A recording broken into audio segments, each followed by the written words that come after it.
Guys, let's get on the bus, head back, homecoming time, pep rally, time to make some sausage wraps and hot dogs.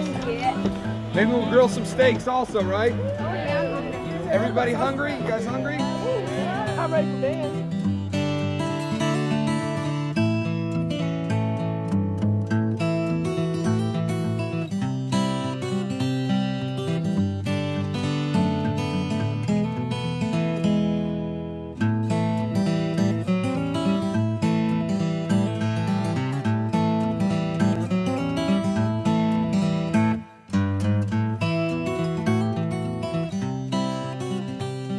Hi, welcome to this week's episode of Cooking with Connally. I'm Chef Ryan Johnson. And I'm Chef Miranda, and today we're discussing the 3-stage breading process. Right, it's one of the most important steps in chicken fried steak, which is one of the most important foods of cowboy cuisine. And basically the 3-stage breading process includes dredging your meat, whatever it may be. Today we're doing a cube steak and flour, and then ducking it in an egg wash that can include cream, milk, or even water, and then putting it into some type of crumb. Right. And the reason why we do this is this flour right here, the dredging, it helps to make the egg wash adhere to the meat. And that way, when the egg wash is stuck, the crumb will stick, giving that perfect crust. And there's many different types of crust that you can use. You don't only have to use flour. I mean, we have a whole bunch. They have goldfish, and have almonds, and chocolate pecans, and panko, yeah, a whole bunch of everything different over stuff. there. Croutons, even peanuts, anything you want. Right? Even potato chips too. Yeah. Really just any dry, crunchy thing for the crust. Mm-hmm. Yeah. Do you want to go ahead and get started? Yeah, we can go ahead. So, we have some cubed steak here. That's basically just been pounded out to make it real thin, and it makes it cook a little bit faster, a little tender. Right. And then you can use a cheaper cut of meat with cube steak, because the pounding process makes it more tender, so you can use those cuts that are normally kind of tough or not the best. Right, like when we were cooking with Tom Brady, he liked to use the ribeye because it had more marbling on it, a little more flavor. But you can go with any cut of steak that you like. Definitely. And with this dredging right here, I'm just coating it evenly with the flour. And we don't want to make it too thick, so we shake off the excess and go ahead and put it in our egg wash here. You just want to dip both sides and make sure you get them nice and wet. There we go. And our crust. Miranda, you want to put some salt and pepper in here for flavor? Spice it up a little bit, give it your Italian flavor. Oh, sure.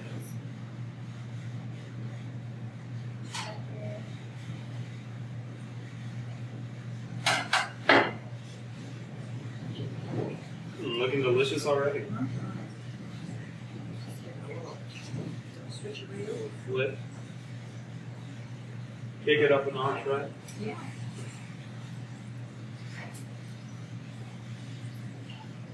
And you can put it through this breading procedure twice if you like and give it a nice extra thick crispy crust. I think I'll do that with this second piece here. You want to go ahead and add it to this oil? Definitely. Is our temperature right? Switch sides up here. Oh, yeah. Yeah, it's right at 350. You always want to fry it around 350 degrees. Go ahead and put it in. I'm going to go wash my hands. There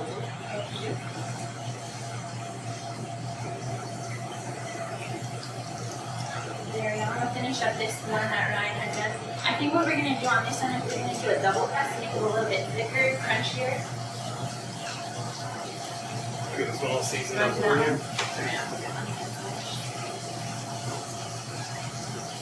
And these cook really quickly. That's another reason why restaurants like to use the cube steak. Its thinness leads to that short cooking time. That way it doesn't sit in the grease too long and get greasy and oily and gross like that. After about a minute or two on each side, you can flip these. So now we put it back into the dredging here.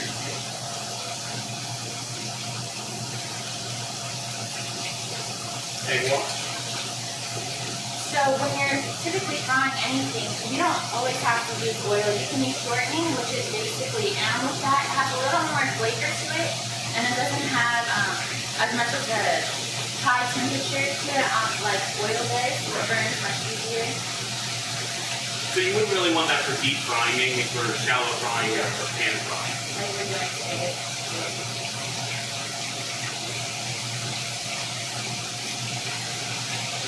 can always tell when the meat's ready to flip by the color. It's starting to get a little bit brown. We want it to cook a little longer in there. Here, rinse off again. Did you season it? No. Yeah, I got the salt and pepper in there. Everything's delicious. A little Italian flair if you like.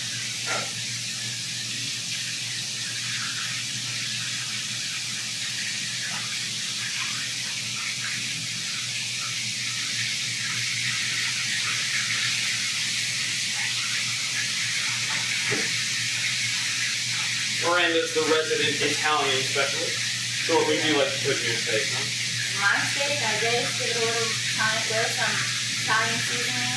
Yeah, like oregano, basil. Oregano, basil, parsley, a little bit of red pepper. Ooh, Yeah. I see. What would you put in there? I like to keep it simple. Salt, pepper, maybe some paprika for color. Yeah. That'd be really good. It's almost ready to flip there. A little bit more, yeah.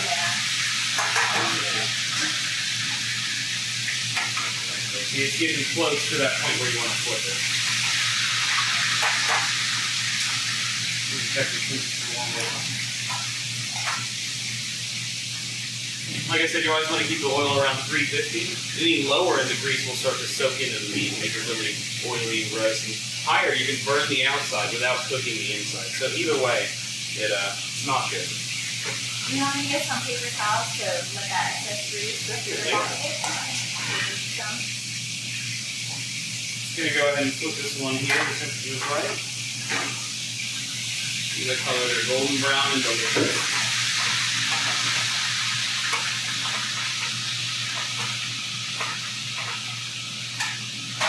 And again, a minute to 2 minutes on each side, depending on the size of the steak and everything. These are pretty big, as you can see. Again, that's one reason why we use that cube steak. The size lends itself to presentation. The bigger thing, you think Texas, cowboys, a huge steak, right? You don't want a tiny little piece of meat. Like a vegetarian cowboy. How's it looking, Ryan? Oh, that's looking delicious. Delicious, yeah. When are you going to these bad boys? We're at the end. Hopefully soon, right? Yeah. And up here, we're just showing you the basics. The flour, eggs, and the crumb. Those are the three components that we really wanted to highlight. You can use almost anything. You don't even have to use flour for the dredging. You can use cornstarch, potato starch, rice flour, any kind of dry starch that will really stick to this egg wash. And the egg wash itself, that's the only thing that's really set. You need the eggs in there. But you can use buttermilk or milk or water like Miranda said. Anything with the moisture. And if you want, I guess, a little more crispier, you could, like you said, use the rice starch. It'll give it a little more crispier crust and white. Right, because it's higher starch and less gluten, like you get in the wheat flour.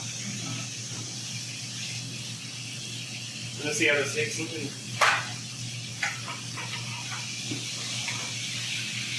Oh, delicious. Maybe a little bit longer in there, yeah.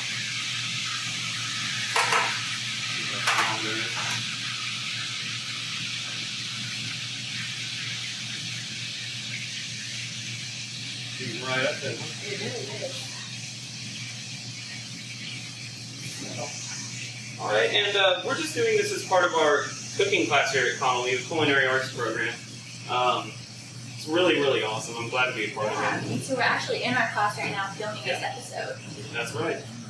This weekend, or I'm sorry, this Friday, we're doing a catering event for 25 paid guests. And it's part of fundraising, but it also teaches us not only cooking, but management skills, how to serve customers and manage a restaurant. And sanitation. Yeah, sanitation, definitely. You've always got to keep it clean. And right now, the only reason we're not wearing gloves is because we're handling this raw food. It'll be cooked. But later, when we plate, you got to use the gloves. Prevent that cross-contamination. It's not cool stuff. I think we're ready to get this one out.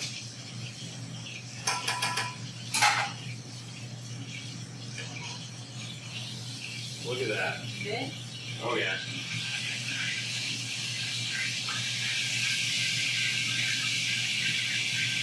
Perfect, right there. That's great. Yeah. Let's get a nice close look at this. Golden brown, delicious.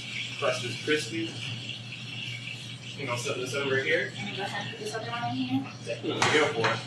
And we have a finished plate right now. I'm going to bring it out so you can see what this dish would look like.